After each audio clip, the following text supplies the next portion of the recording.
Hey, what are you doing on August 8th of 2025? If you're free, it's a Friday.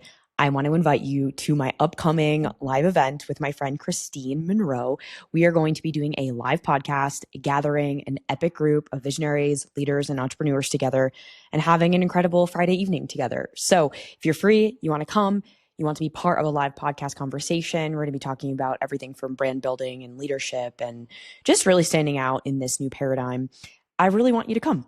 So grab your ticket in the show notes of this episode, and I cannot wait to see you there. There will be limited seats available, and it's from 3 to 7 p.m. on Friday, August 8th.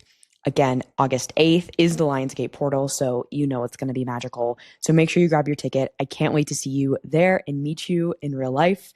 Now, without further ado, let's dive in. Sweet. Yeah, it's so fun being in Austin. I feel like I've gotten to experience like this whole ecosystem here. I've never really witnessed a city that has such a like embedded food culture and community culture and just awareness. Like I don't know, I've just been everyone that I've talked to, I'm like, damn, it's so cool here. Yes. That's why people move here. Yeah. Have you always lived here? No, I've lived here for the last 8 years. Wow, that's wild.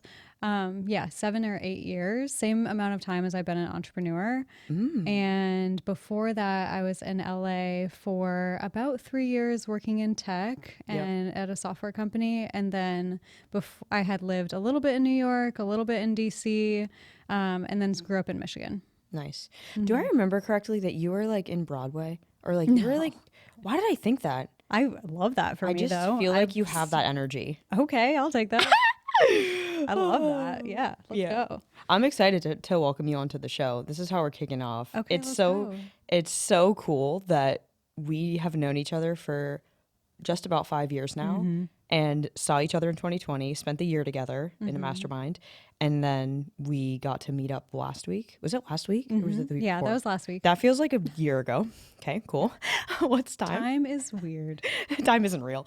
And you're like, it's the evolution, the embodiment, everything has changed, but like you're still Hannah, and it's so fucking cool to see. Oh, thank you so much. Yeah, I mean, the last 5 years have been a fucking portal for sure.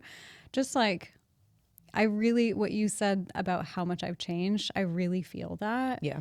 And it's not like my core has changed. I think it's just all of the shit that wasn't me has just kind of fallen away. That's how I feel. Yeah. Like we spent time together, of course, in the mastermind, but we didn't get like super close. Yeah. I remember really looking up to you though in that mastermind. That's so nice. Yeah. It's just true. Yeah. I'm curious why. You were always a really powerful question asker. I still remember that about you. And the way you carried yourself. I don't think I had really come into who I was. I was a baby entrepreneur for sure, but it was also really inspiring seeing somebody like you doing your thing and being really successful when I was just at I was hitting my 10K months and just like, oh, this is so fun. And like, I don't know, I just saw you as you had like big sister energy. Well, I am a big sister. Yeah. So I take that reflection to heart. I really love that. And I feel very similarly about the way your energy has shifted over that amount of time too. Like something I just love so much about you is, I was actually thinking about this on the drive over here. I was like, Sam just has this way of just being like, I'm here. And I think it's just like, it's so authentic actually, because some people will like have that, but they're trying to prove something. And yours just feels like, I'm just fucking alive and let's go.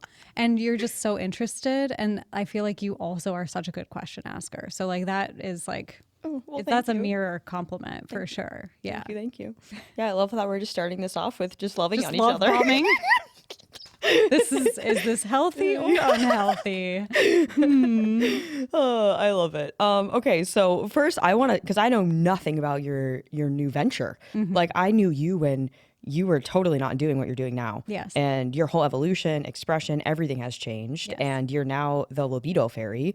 And it's funny because when Logan was texting with me, he's like, oh yeah, like Hannah's our most guest, like she's the biggest guest in the studio. And I was cracking up. She's like, yeah, Hannah Libido Fairy, right? And I love that, like, you don't have a last name anymore. You don't have one. Your last name is Libido Fairy. So let's talk about that, because first of all, that is a fucking amazing name and just unforgettable. Like, you obviously are very good at marketing and branding and business, but I love it. So I knew you when you were going down a journey of like studying sexuality, relationships. I knew you when you were with your ex. And so I remember I went to like a call that you had hosted, and you were exploring that path, and I could tell that it was lighting you up. Like, that was where your heart was going. And after, like, yeah. So tell me about everything. Oh my gosh, you really met me right at the beginning of my Saturn return, as I was like entering into this portal of like blowing up my life. Yeah. Basically. In a very horrific way in the moment. Like, it was so painful, and I had to go there to emerge on the other side with all of the lessons and all of the embodiment that I have now. Yeah. So basically what happened was, at the beginning of you knowing me, I was in the long-term relationship that I was in before. Part of my interest in relationships and sex was due to the fact that it was such a challenge in that relationship. Really, really hard. I had a really hard time wanting sex. His primary love language was physical touch, and I would like pull away and avoid initiating and avoid all of that. Yeah. And it was really hard because I think on the outside we were trying to present this image of we have a really great relationship. Yeah. But then in the bedroom, it was just really tough. And so we decided to open our relationship to try to work through some of that and hopefully ignite my libido, and like also be like an outlet for him to be able to like express his sexuality. And we didn't know what the fuck we were doing. It basically just crumbled into destruction, mostly because of me. And Like, in what way? One, at the beginning, I was really insecure about it. And so that it was really hard for me to feel okay with him exploring. Yeah. And then I was on vacation, and I was like, I want to explore with this other person. Yeah. And I did. And that exploration led me to realize that there were a lot of things missing in my relationship that I wanted, that this other person seemed to have. And everything just imploded as a result of that. Wow. And then that also was happening at the same time that I was figuring out my sexuality. And so I was like, okay, now I'm single and I'm going to do all the things, and spent like 6 months in a pretty toxic dom sub relationship with someone, pretty abusive, and like went to New York and did all the sex parties, and also like studied from a ton of different like sex therapists and dominatrixes and shibari artists, and just like really immersed myself so deeply in that world for like 2 full years. I was like, I'm just gonna go hard. Like, you were a student. A full student mode. I also like kind of blew up my business at that point. I was going to ask. I was like, were you even like working with anyone, or are you just So when the relationship was ending, it was so crazy. Like, my business had blown up at that point. like blown up good? In a good way. Yeah. In a good way. Yeah. I was like, that year I made $500,000, and like I had the most people ever in my program, and I was like trying to hire people frantically to like fill that demand. But then in that winter, when my relationship kind of imploded, so much of my attention was on that part of my life. Right. That it was really taking away from my work. And then also around the same time, the people that I hired to bring onto the team were not fulfilling the promises that I made to the students. Yeah. And so at the end of that program, several students emailed me and wanted refunds, and it just crushed me. Like I felt so much embarrassment and shame, and like I fucked it up and like did something really wrong and really bad. And like I look back on that now with like a lot of compassion, of course. Like I didn't intend to do that, but I was so embarrassed and so ashamed of it that I basically shut that business completely down. I was like, I don't deserve to, I know. My heart, I'm like, I know. oh, like your little baby Hannah is just like, fuck you. I was like, I'm going to go hide now because that was terrible. And I never want to hurt someone or disappoint someone or like make someone a promise that I feel like I can't keep ever again. And so I was like, okay, I'm going to like charge like a fraction of this and go hide in a corner and like not do this anymore. And like it turned out it was the right decision because of the trajectory of like how things have changed, but it was definitely a decision based in shame. Yeah. And fear for sure. Yeah. And so that's a big emotion though, like to be holding in a business while you have all those people, and capacity and team. And it's really, this is something I've been talking a lot with Kurt about, and I'm sure you talk with Taylor about, is like removing the emotions from business, even though we are women. Like there's a lot, you know, it's like, wow, holding the emotions over here and like making business decisions over here and not letting those two things like, because I've made decisions out of shame and fear too. Yeah. And it's like you're doing the best that you can at the time, but it's still fucking challenging. For sure.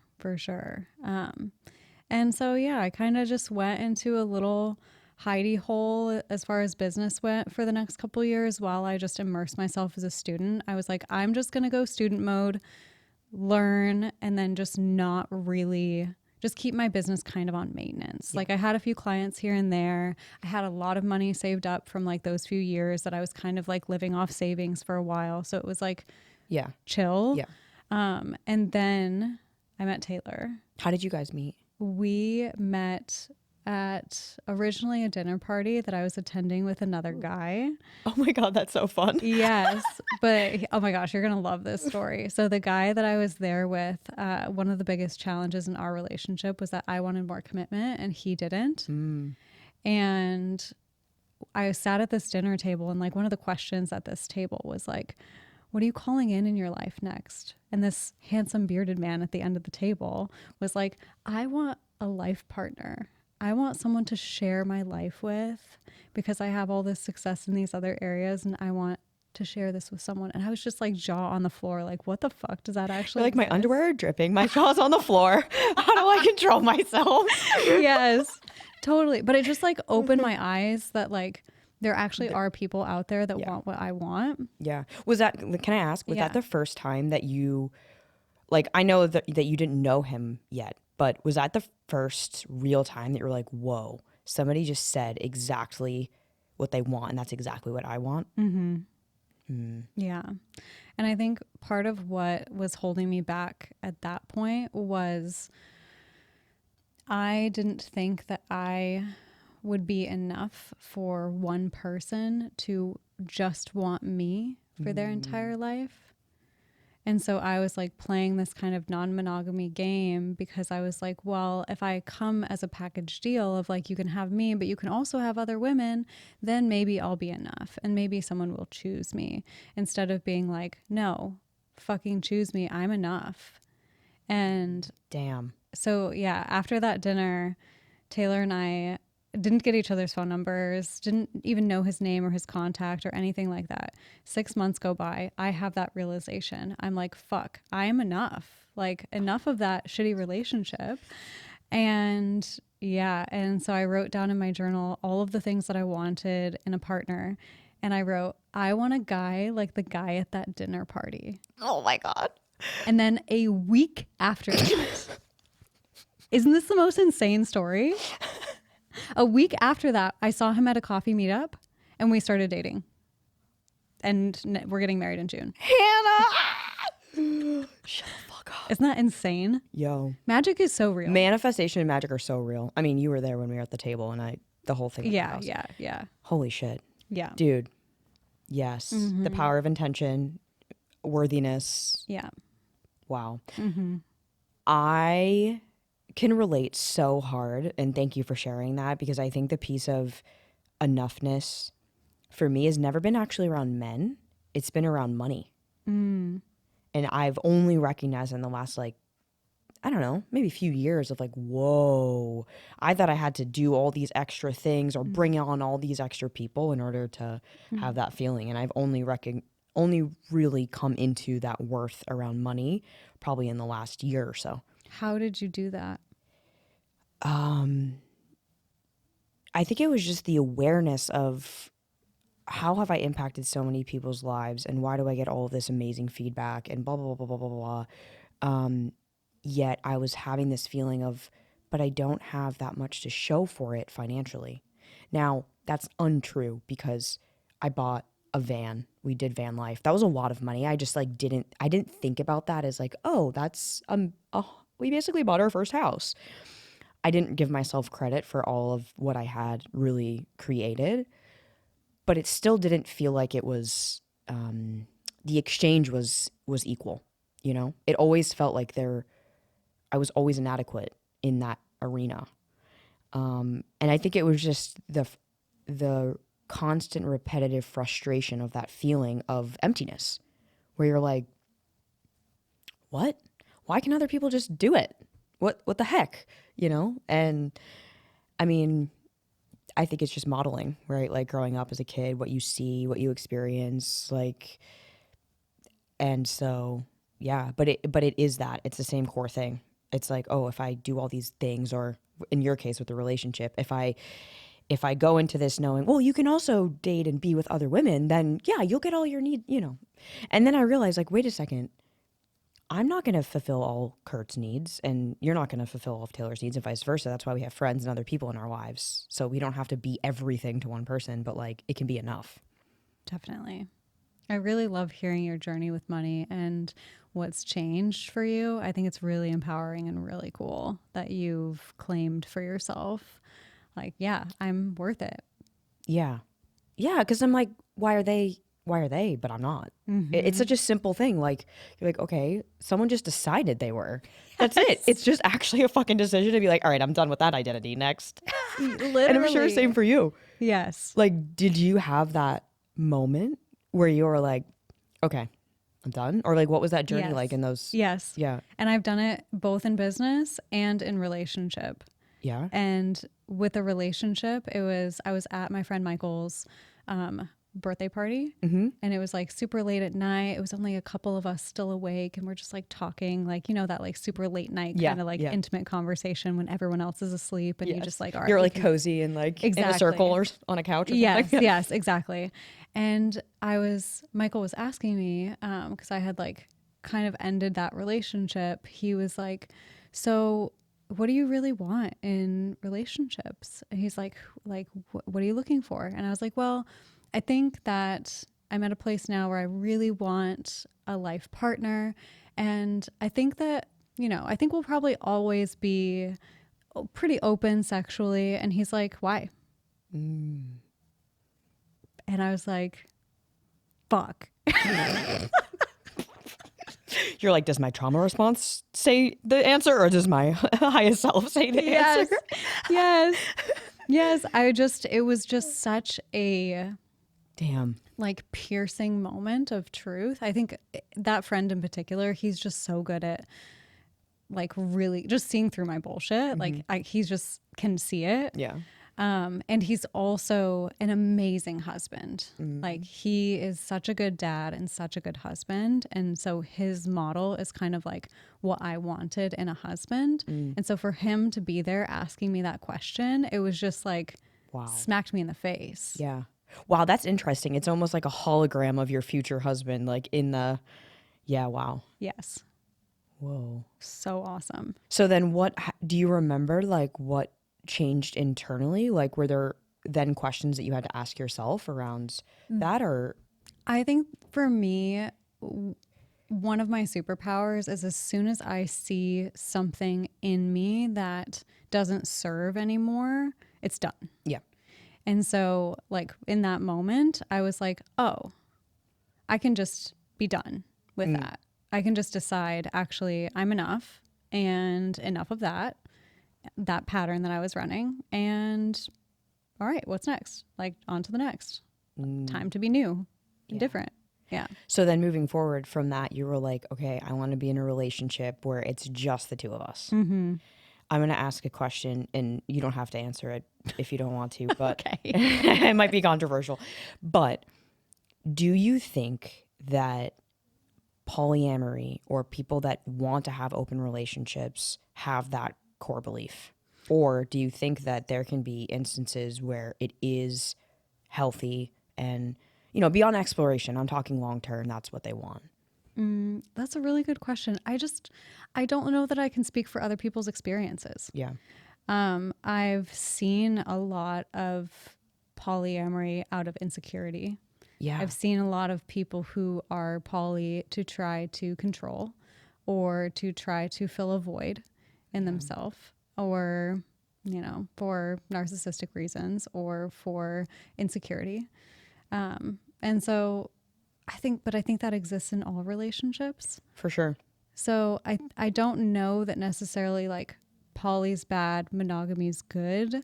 I think polyamory attracts a certain type of person. Mm-hmm. And so that's probably why it has that kind of reputation, because people who want to kind of fuck around and not commit or like have that hole or insecurity, of course they're going to be attracted to whatever's a match for that pattern to exist. Right. But that can, like I said, it can exist in monogamy too. So yeah, it's interesting. I haven't really given it much thought. I was just like, I wonder if there is a link there, you know, I'm sure like a lot very of people, deeply subconsciously. I'm sure a lot of people too feel that. Yeah, it's interesting. So, okay, you're in a relationship. Congratulations on almost being married. Almost. So fun. Yes. You're the libido fairy. I want to know more about this. Okay. Like, what do I need to do to get my libido up? I feel like it's good, but like, make it more. Go higher. Is there a limit? Is there a limit to our libido? The limit does not exist. Just I had to. That of course. You just put it right there. I did. Do you want to know about libido, or do you want to know about the libido fairy in my story? Which part? I want to know libido fairy in your story, and then I want to like kind of go into some of the actual libido stuff, you know, because I think a lot of people that listen to the show are high achieving entrepreneurs. That's really who is listening. And when they are in that kind of high drive mode, I know how easy it is to lose that if you're stressed out and you're not giving your body, you know, what it needs. So let's start with your story and then go into the libido. Yeah. So, I mean, Taylor is probably the reason why this exists the way that it is. Oh, we love him. We love him. I mean, I learned how to commit with him. Like that was my first full on, like, I'm not, no out. Like, this is it. And then about a year into our relationship, we were on a road trip, and I was kind of at that point, like waffling a little bit in business. Like, what do I really want to do? Like, the sex thing is like, okay, but it's not seeing the kind of success I wanted to have. And this is like 3 years into the business. And I'm kind of like, what am I going to do? Like, just in that questioning. And we're on this road trip, and we started listening to Alex Hormozy's $100 Million Offers book. And I don't know what that did to me, but it just like, we were on this trip and I was like, oh, I'm trying to run away in my business. Oh yeah.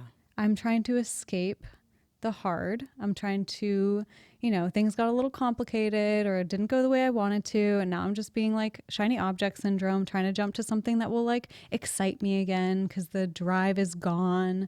And realize like I was doing the same thing in business that I did in sex. I was depending on the external thing to give me turn on instead of deciding I'm turned on and anything that comes from that place is going to be great. Yo, that's a code right there. That's not even a sex code. That's just a life code. Yes. Yeah. 100%. Yes. And I was just like, oh shit. Okay, well, I should double down instead of running. So I like fully committed. I'm like, I'm going to, for the next year at least, play 100% all out in this niche Yeah. and really get super granular, super specific, like be vulnerable by going there and giving my all and 100%. And shit blew up so fast. Dude, the power of fucking committing Yes. in anything. Yes. Men, business. Mm-hmm. Oh my God. It's also so, oh, it's just such a clean energy. It's so hard to get there, but once you're there, it's like, oh yeah, this is it. It's so pure. It is. Yes. It is. I had the same thing with Kurt. I tried to get away so many times. He like locked it down like so fucking early, said, I love you. I'm like, I said, thank you when he said, I love you. And then, then he proposed to me and I was like, oh fuck. I said yes, but inside I was like, oh God. Like my Sagittarius anti-commit like trauma self was like, oh no, oh God. But I loved him. So I was like, okay, yes. I just knew it was my shit talking, you know? You were just like, I'm scared. Yeah, I was terrified. Oh. Yeah, and then it was like 2 years of me being like, is it him? Is it me? Is it him? Is it me? What the fuck? He's the problem. No, I'm the problem. No, he's the problem. Just mental fucking battles back and forth. So much energy wasted. So much energy wasted. And then one day we had this huge convo and I was like, God damn it, Samantha, you just need to commit. And then everything was great. I mean, not really, but like, you know what I'm saying? Yes. Like it really was. It changed. Yes. It's the same in business when It's you the just energetic. fucking commit, but it has to be within you. Yes. And you doing it for you. It's like, well, yeah, sure, there's other men out there, but am I really going to spend my whole life trying to pick? It was a perfectionist for me. It was like, is this the best man that I can get?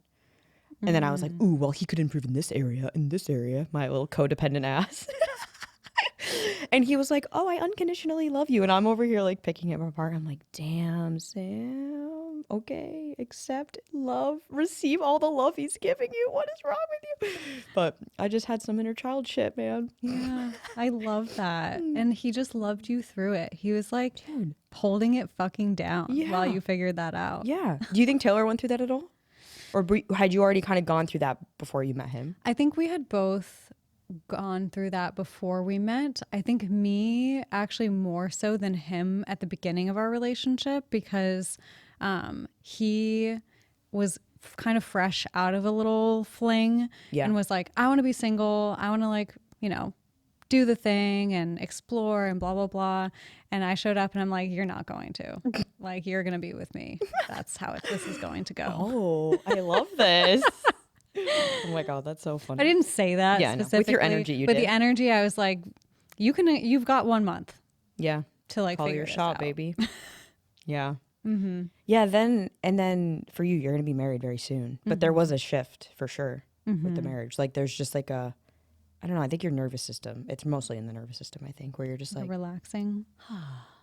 yeah. We were engaged for 4 years. And how long have you been engaged? Only a year. Okay. Yeah. So, but there's just this feeling of more home once it's official in some way. Yeah. Kind of you're wild. just locked in. Yeah. And I'm sure the same with business, right? Like, Yeah. well, let's take it back there because now I'm like, all right, Libido Fairy, right? Like, you went all in, you committed. Had you branded Libido Fairy at that point yet, or were you just No. playing in like the So sex? Like, similar time frame. I also started doing something called network spinal chiropractic, oh my God, which my friend Amanda does fucking this. changed my life completely. So like I had the energy of commitment. I decided that. Yep. And then randomly, like a couple mentors popped in, one of them being Dr. Rose, who's my network spinal chiropractic. Okay. Fucking shout out Dr. Rose. I love you so much. Oh my God, do I need to have her on the podcast? You totally should. She's God. insane and amazing. I want insane, amazing, talented, magical humans. Magical human being who triggered the fuck out of me the first time I met her, but in a good way. Yeah. I was like, oh, you are next level. Love that. Yeah. So I started seeing her, and it's kind of a combination of like, it's mostly woo woo. It's like energy work, Yeah. like Reiki I'm here for it. combined with somatic work. And so I started doing that and started receiving all of these like random intuitions and messages and like super magical shit.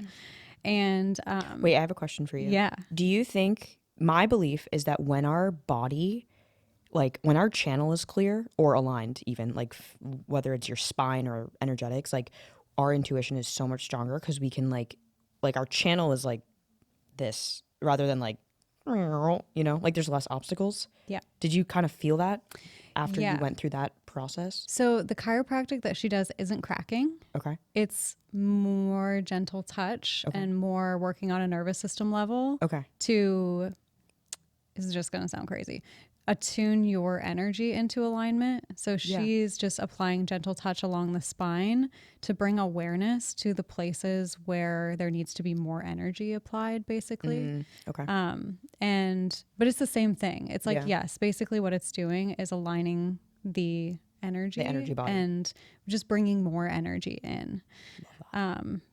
So good. Okay, I'll have her on. Yes. I'm so please. intrigued. She's crazy and amazing. Yeah, so I was like in yoga class and I was like, I need to start a new Instagram account. Like, it was so bizarre, like just out of nowhere. I was like, I need to start a new Instagram account. And during this yoga class, I decided on the name and then I left the class, sitting in the parking lot, made the account, drove home, said on my old account, my personal account story, I was like, this might just be because I'm luteal and I don't really know what I'm doing, but I created a new account and you guys should follow me and I'm going to do all my sex stuff over there and it's the Libido Fairy. And I just said to myself, I was like, look, if it doesn't go, that's fine. I'll like take it down in a month if like nothing happens. And yeah, I gained 100,000 followers in like 4 months. Dude, that's crazy. Yeah, and it's only been 14 months now and I'm at like 227,000 as of today. So it's just like insane. Commitment, decision, all in, alignment. What other spiritual words can we put in there? Frequency. Chakras. My chakras are balanced. My libido is high and my chakras are balanced. Damn, that is so fucking cool. Yeah, and it's not even just like the followers that's like the cool part. It's like, oh, I can hold the impact. Yes, that's more so what's cool to me. Yeah, like it's the humans that get to like be impacted by your work, and I see your page. Like so much engagement. Yeah, because it's needed. Like there's not enough information and talked about in the way that you talk. Like you're very articulate with how you speak about it and share education on it, and you have lived experience, and you've probably made all the mistakes. You know, so it's like you're teaching from embodied experience. Totally. Yeah. Yeah, I love that. Yeah, and it's just so cool to feel like it's fast, but it feels so easeful. It's like, doesn't feel rushed. It doesn't feel frantic. Like all of the growth has just been like, yeah, I can do it. I love that. And I can feel it in your body. Like without knowing anything about your business. I'm like, oh yeah. It feels like a slide. A slide? Yeah, like a playground slide. Like, woo. Yeah, like you just going down. Okay, wait. When I was in Michigan like a month ago visiting family, there was one day where like it snowed a ton and we went to the park and we all had snow pants on and we were going down the park slides and they were so aggressive. Like they're very the fast. speed with which we were sliding down these slides, I almost threw my back out. It was It was intense. Too fast. It was so fast. Okay. A calm slide. So I'm a calm, not a frantic slide. No. We're the calm slide. No, you know, what is this called? The spiral? The loop-de-loop? Yeah. The spiral? Not that one. The one that's like long and nice. Okay. Nice. But not the one that like burns your legs in the summer. Oh, no. You know what I'm talking about? I do. The metal slides? I do. Fuck those slides. Yeah, why is that even a thing? I don't know. Who thought it would be a good idea to go down a metal slide in the summer? My butt kind of hurts. Like it's like elementary school memories. Yeah. PTSD. Yeah. R.I.P. to my slides. butt skin. Okay, so can we talk about libido? Yeah. Let's talk about it. So in your past relationship, that was something that you struggled with, is not actually having any craving for sex, right? Yeah. And like you're kind of in that moment where you like, what's wrong with me? Like for sure. What kind of goes down there? Well, this was a pattern for me in a lot of my relationships where it would be, I mean, my desire would go away probably after like a month of being with someone. And so, yeah. So like at the beginning of a relationship or with brand new people, it was like so exciting and so fresh and like, oh yeah, so much turn on and arousal and like, oh my God, like who's this person and everything amazing. And then the more that I would habituate to them over time, I just would not be interested in sex. So if they like initiated, would you just be like, no? Sometimes I would avoid. So like I would do this dance of like kind of knowing when they were like interested and then avoiding that energy. Okay. And then sometimes, most of the time, I would like push it off and then eventually be like, okay, well I have to now because I've like made them wait for all this time, and then just kind of do it if I didn't like, even though I didn't really want to. Yeah. Which I think is a lot of women's experience. And it's not like the sex was like painful or anything like that. It just was Like you weren't into it. I just wasn't into it. Yeah. And totally thought that there was something wrong with me. I was like, I maybe will never be able to sustain sex in a long-term relationship. Like maybe that's just not going to work for me. Yeah. And yeah, it was just really lost and didn't make sense because I'm like, I'm healthy. There's nothing wrong with my hormones. Yeah. Like, why is this happening? And no one that I knew was speaking about it. I'm not going to say that nobody that I knew was experiencing it because people just actually don't talk about it. Yeah, no, it's a very and like a lot taboo. of people are experiencing it. Yes. But no one that I knew was talking about it. Yeah. And so it was like, it must just be me. Yeah. Yeah. And then there's so much shame and then hiding and like, yeah. Yeah. So, okay. So that happens. You go through this experience. Now let's just fast forward to Libido Fairy. You're the Libido Fairy. Tell us, what are the secrets? The secrets are that in order to sustain passion in a long-term relationship, you need to create it. It's not natural. It's not something that just happens by accident. It's if you want that excitement to last, it actually has to be intentionally cultivated, especially if it's a safe, loving relationship.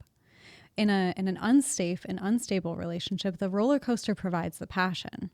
If you're unsafe, there's like, oh my gosh, there's a risk that I could lose them. Yeah. And, you know, you're having sex to stabilize the relationship. Oh, interesting. You're like, so you're using sex as like actually a nervous system regulation. Yes. Rather than just. Or validation or security or trying to catch them or trying to like. Get a need met. Exactly. You're unsafe. And so you're like, ooh, let me come together with this person and that'll keep them around. Versus when you're actually in a super safe, stable, long-term relationship that doesn't have that built-in turbulence, you actually have to create the excitement intentionally. And that doesn't mean there's anything wrong with the relationship. It's actually a good thing. Yeah. Positive. I think Kurt and I have been way more aware of that because we've been together for almost 6 years and we have a great sex life. He doesn't want me to talk about it publicly. I get that. We can talk off camera. But yeah, for sure. It's so like, there's so much, there's thought, there's conversations, there's, ooh, look at this. Yes. You know, or else it would be totally dead. And I've had periods too. And if I'm like super stressed out for something or with something where I'm just like, nah, man. Yes. Just not feeling it. I don't even have to say that. He just knows it energetically. Like it just doesn't, you know? For sure. But I always know like I'm in my joy when we are consistently having sex. Yes. And it's reciprocal. Yeah. Right? Like you're in your joy and then you're more open to sex. Yes. And then the sex is good and then it creates more joy. And so it's a positive upward spiral. Yeah. Versus most women's experience in long-term relationship is they kind of get bored. So sex stops becoming something, and also there's like a shortening of the script most of the time. So at the beginning of a relationship, there's teasing, foreplay, makeouts, dry humping, all of this like long time leading up into it, which for a lot of women is is the most pleasurable part of sex. Yep. And then the longer you're with someone, oftentimes that gets dropped and it just goes straight to penetration, which is actually the least pleasurable part of sex for most women. And so then women are having these like shortened experiences that don't allow their body time to really fully open and don't include a lot of the things that give them pleasure. So they're starting to have these experiences that are like not that great. And so there's less incentive to return to it. And then we aren't taught how to know what we want either, or express that in sex, or figure that out, or given those tools to like learn what gives us pleasure and things like that. And so then there's this feeling of like, well, I don't really know how to change it, or I don't know what to say to make it better. So I'm just going to keep kind of enduring this sex that's like mediocre. And then the desire naturally goes down. And then there's like, oh no, I'm losing desire. Does this mean something bad about my relationship? Is this something bad about me? I put more pressure on myself. And then that pressure decreases desire even more. It's more negative associations and more avoidance and aversion. And that's the cycle. And then there's like doing it as a chore for the partner because it's not really for them. And then like there's this like enduring component that eventually over time, if the body is pushed into a place where it's kind of bracing and enduring, it's going to shut down, or it's going to start giving you signals of pain too.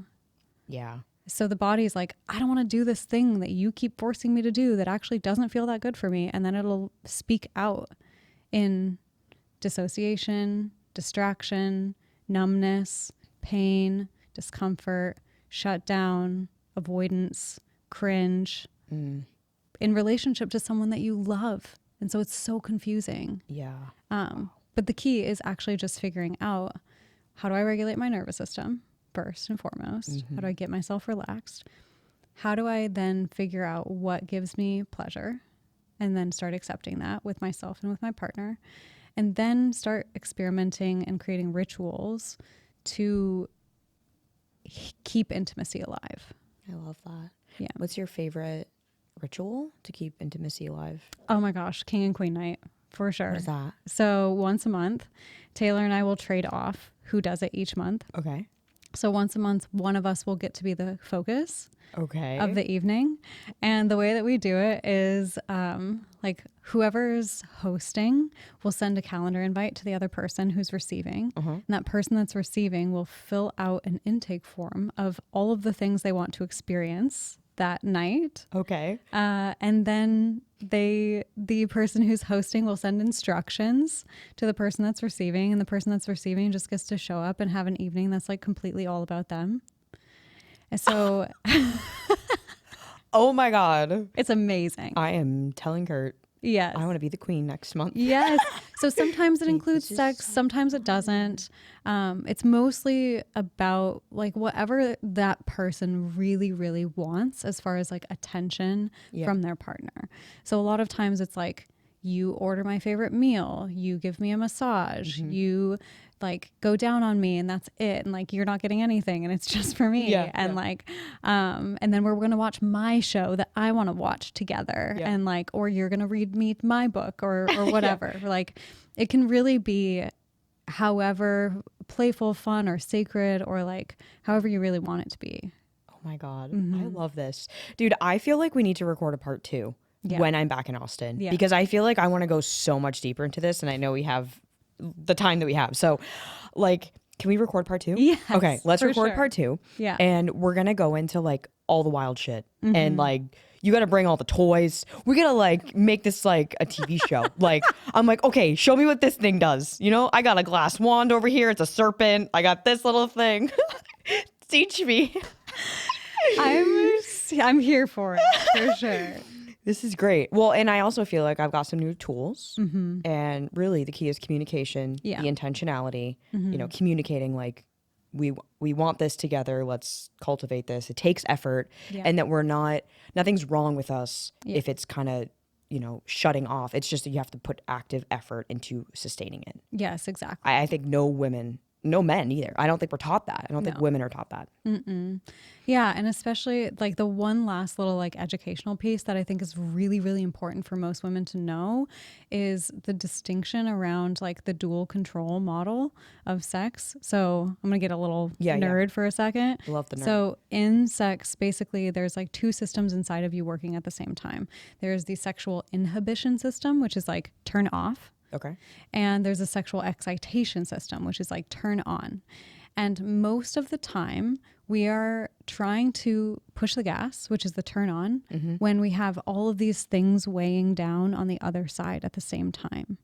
So like stress, cluttered environment, relationship stress, thinking about all of the tasks that you have to do in business. Like all of these things are like pushing on our brakes where we're trying to push the gas. Yeah. So sometimes for women to be able to feel turn on more easily, it's less about like, oh, what are all the things I have to do to push the gas, and more about what are all of the things that are stopping me from being able to be open to sex, and working on that first. I love that. So like energy hygiene. Yeah.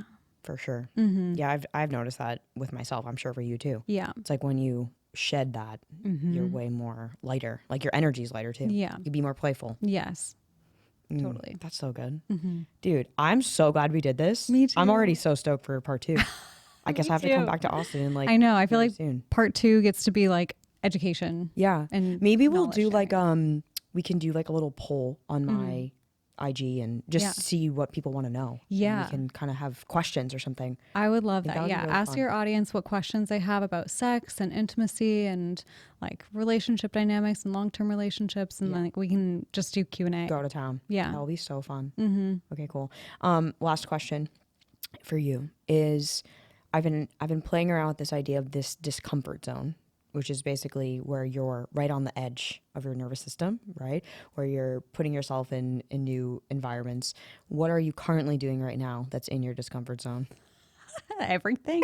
I think really there's two pieces to it. One is leading a team. Just like learning all of the skills to be able to hold that position, like being a leader, being the CEO in the being a leader that is worthy of my team following me and trusting me. And that's like so fun.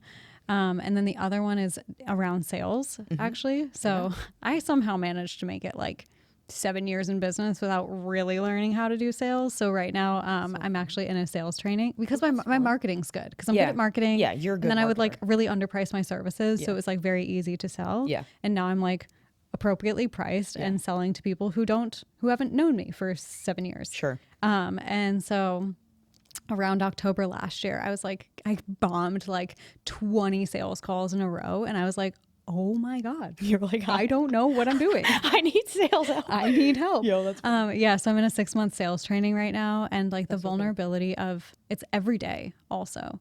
Every morning, 7 to 8:30, I show up to this sales training, and in front of a whole bunch of people, I like role play sales or show my sales calls to them and like get feedback. And it's like so humbling. That's really the best way to do sales training though, is have your sales calls audited. Yeah.